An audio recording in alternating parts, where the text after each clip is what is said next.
श्रीमद् देवी भागवत सुनाने के लिए मां ने कहा कि आप प्रद्युम्न को बैठा लो, उसे यजमान स्वरूप बैठा लो, और हे वशिष्ठ तुम मेरी कथा श्रीमद् देवी भागवत उसको श्रवण कराओ।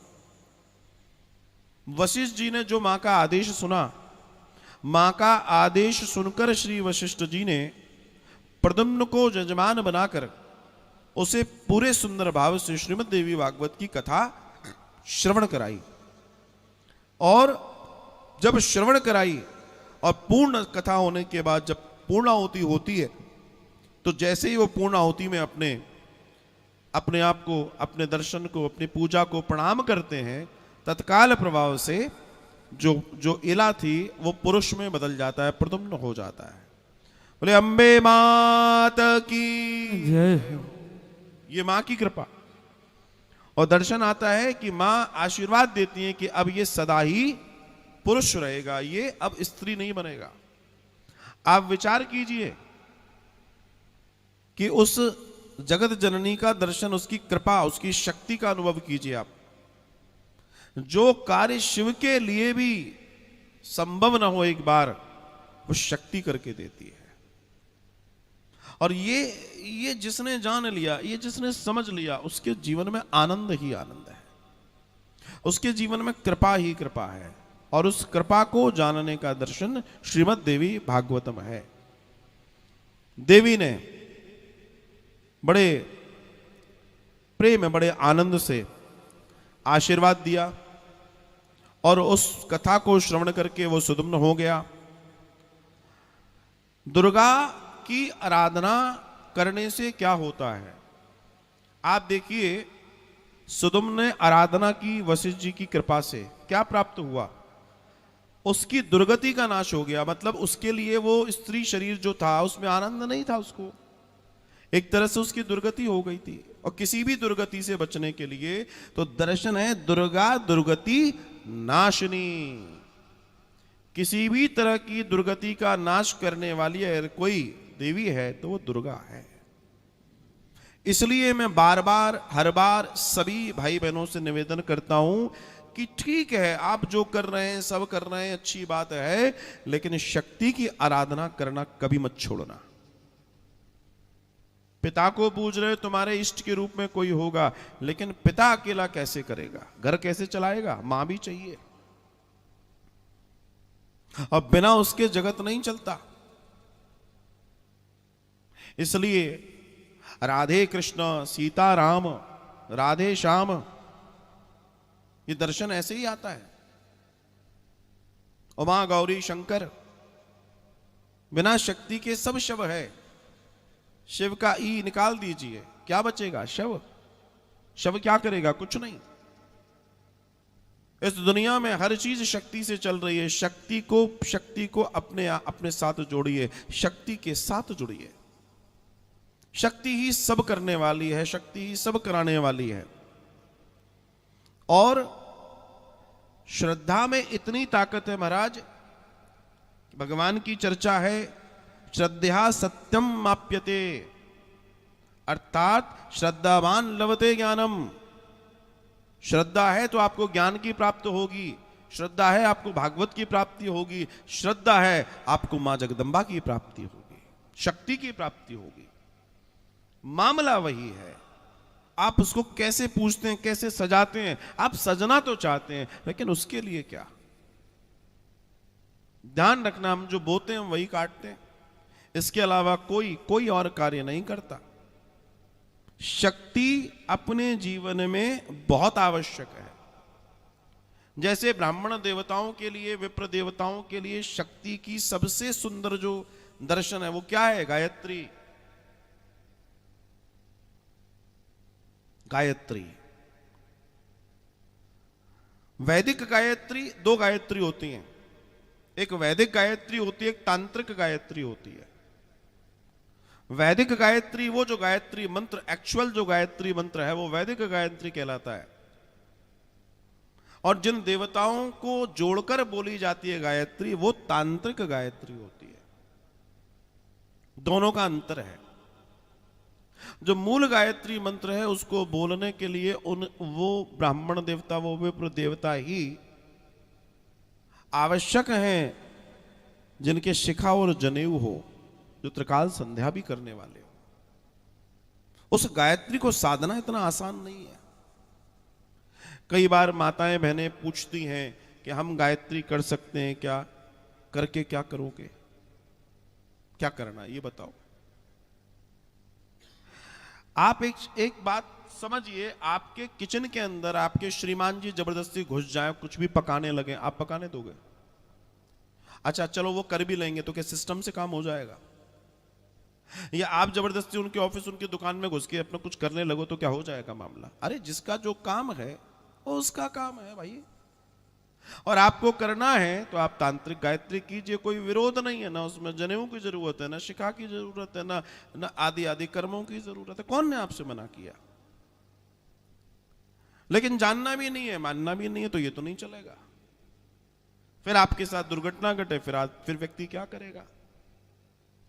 तो जब कोई मुझसे पूछता है कि बताइए देवियां बहनें माताएं गायत्री कर सकती है या नहीं कर सकती, तो पहले मेरे जवाब थोड़ा आप जानते हो जैसे होते हैं। हाँ, फिर मैंने थोड़ा सुधार किया, मैंने कहा भाई थोड़ा सभ्य बनो। तो फिर मैंने कहा भैया आपका जो प्रश्न है इसका एक ही उत्तर है। वेद कहता है कि जो ब्राह्मण शरीर, जो पुरुष शरीर शिखा और जनेऊ धारण करता है, जो त्रिकाल संध्या करने वाला है, वो गायत्री का अधिकारी है। अब आप समझ लो मैंने क्या कहा। अब क्या कह दूं? सबको चाशनी में चाहिए बातें, कोई बिना चाशनी के लेना ही नहीं चाहता। फिर कहते हैं डायबिटीज हो रही है, हर चीज मीठी। सोचो पहले नीम की दातून करते थे, किसी को डायबिटीज थी? नहीं थी। अब वो पेस्ट भी मीठा कर दिया, स्वाद में मीठा कर दिया वो पेस्ट। तो वो एक थोड़ा बहुत जो कड़वा स्वाद था, जो एक थोड़ा बहुत बचा था, वो भी चला गया। सुबह से लेकर रात तक मीठा मीठा। फिर कहते हो ये गड़बड़ है कि वो गड़बड़ है। गड़बड़ तो होगी, क्यों नहीं होगी? इसलिए इस दर्शन को समझना जरूरी है। तो अपने जीवन में अपने आप को साधने के लिए, अपने आप को श्रेष्ठ करने के लिए हम क्या कर सकते हैं, उस पर विचार हमेशा कीजिए। साधना करना, देखो मैं आपको बताऊं, मुझे गोविंद ने अगर ये कार्य सौंप दिया तो ऐसा नहीं है कि मैं मेरे क्षेत्र का काम छोड़ के दूसरे क्षेत्र का कार्य करने लगूं। जैसे जो कर्मकांडीय व्यवस्था है उसके लिए ब्राह्मण देवता उस कार्य को करते हैं, वो मेरा सहयोग करते हैं, मुझको आशीर्वाद देते हैं, वो उनका कार्य है। तो जिस क्षेत्र में जिसका कार्य है वो उसका कार्य ही होता है। और वो कार्य जब व्यक्ति अपने अनुशासन से करता है तो उसको लाभ होता है। हमेशा ध्यान रखिएगा इस बात को। अपने जीवन में अपने अनुशासन को देखिए, और यही शक्ति की वास्तविक जो है सहजता है, शक्ति की वास्तविक सुलभता है, शक्ति का वास्तविक उपयोग है। शक्ति का मतलब यह नहीं है कि हम कुछ भी कर लें, कैसे भी कर लें, नहीं। हर कार्य के पीछे कोई दर्शन है, उस दर्शन को समझिए।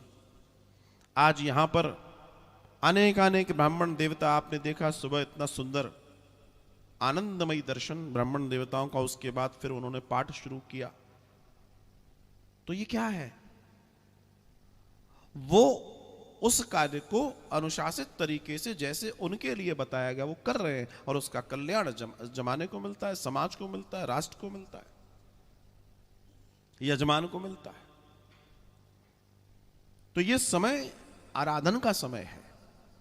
जितना आराधन आप करेंगे आपको उतना लाभ मिलेगा, आपके जीवन में उतना प्रभाव पड़ेगा। निवेदन फिर मैं कह दूं, ये नवरात्र है, रात्रि को साधने का समय है। जिसने साध ली आनंद कर लिया उसने। कार्तिकेय जी अगस्त जी से कहते हैं कि अगस्त जी मैं आपको एक सुंदर और कथा और बताता हूं इस भागवत के दर्शन की। वे एक सुंदर ऋषि और उनके पुत्र की कथा सुनाते हैं। एक ऋतवाक नामक महाबुद्धि संपन्न मुनि हुए, नाम था ऋतवाक। रेवती नक्षत्र के अंतिम भाग गंडांत योग में उनको एक पुत्र हुआ। नक्षत्र और नक्षत्र के भाग, ये जो गंडांत जो योग होता है, रेवती नक्षत्र का अंतिम के समय का भाग होता है, इसमें अगर आपको पुत्र पुत्री जो भी होगा, ये समझ लो वो बुद्धिहीन होगा।